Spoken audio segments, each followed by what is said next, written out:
I bought a computer. What would Barry and Ellul say? Discernment and Paradox. Written by Taylor Reed.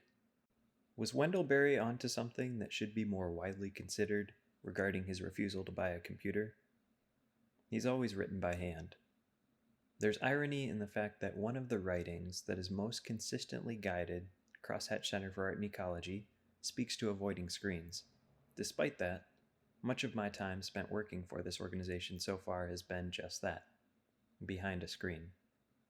You're not physically seeing me or hearing presently spoken words either. Our encounter is digital. Breathe with unconditional breath the unconditioned air, shun electric wire, communicate slowly, live a three-dimensioned life. Stay away from screens. Stay away from anything that obscures the place it is in. There are no unsacred places. There are only sacred places and desecrated places. An excerpt from Wendell Berry's poem, How to Be a Poet. Would my head buzz a bit less for the notched-up technological engagement I feel beholden to if I unplugged this computer from the internet? Or if I used a typewriter to piece this together? Would I feel a more deep-seated connection to my friend if I had received a handwritten letter or dropped by their house to catch up, rather than sending a message through social media? Probably. Each of those choices involves some level of intention, and that intention entails difficulty. Where do I draw the line? These sorts of questions haven't been limited to the 21st century. My mind right now shifts towards the thoughts and writings of the French sociologist, historian, and lay theologian Jacques Ellul, 1912 to 1994. I haven't read any of Ellul's original work because it's dense and in French. I also haven't read much of his translated work either, because I haven't felt like I've had the time to give those heady, translated books the justice that they deserve. My exposure to Ellul has largely been through others writing about him and his work, or others speaking about him and his work. I want to review some of his ideas on technological society and propaganda, two interweaving concepts that he's most well known for exploring critically. And how do I want to do that right now? By watching a video online. Good grief. A day has passed. I've watched the video and have some thoughts. A small miracle, as there are so many competing claims for attention and time in life today that I find myself starting innumerably more things than I finish.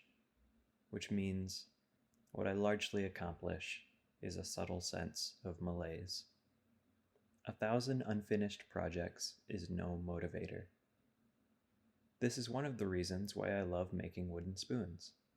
They're moderately easy to carve, it's a tactile craft, and you end up with something beautiful and useful.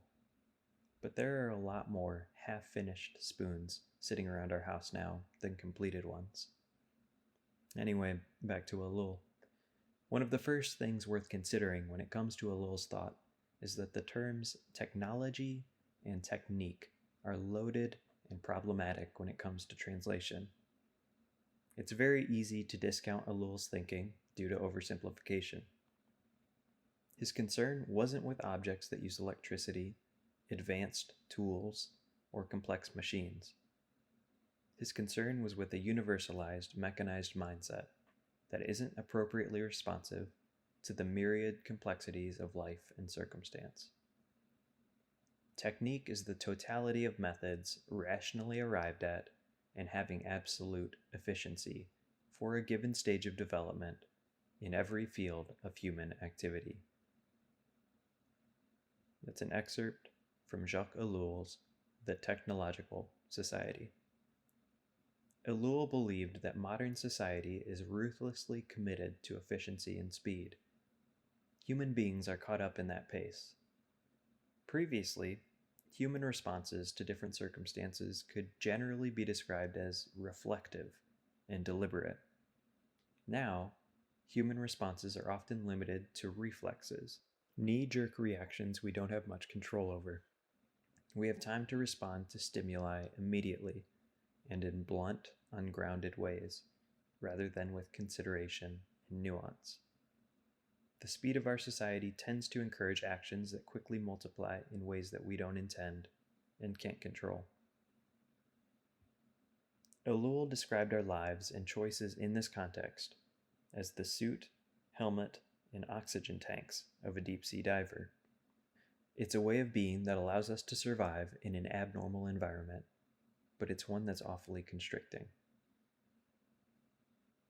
Again, it's easy to think that Ellul would call for a rejection of technology and to champion wholesale the strength and freedom of men and women stepping away from modern society. But he didn't. Ellul lived in the city. He used a phone, a record player, and electricity.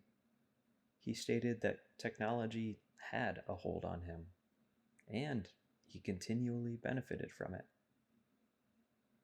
To understand that, but to also seek to understand the hidden obligations and conditioning of technological society, is to maintain agency and freedom.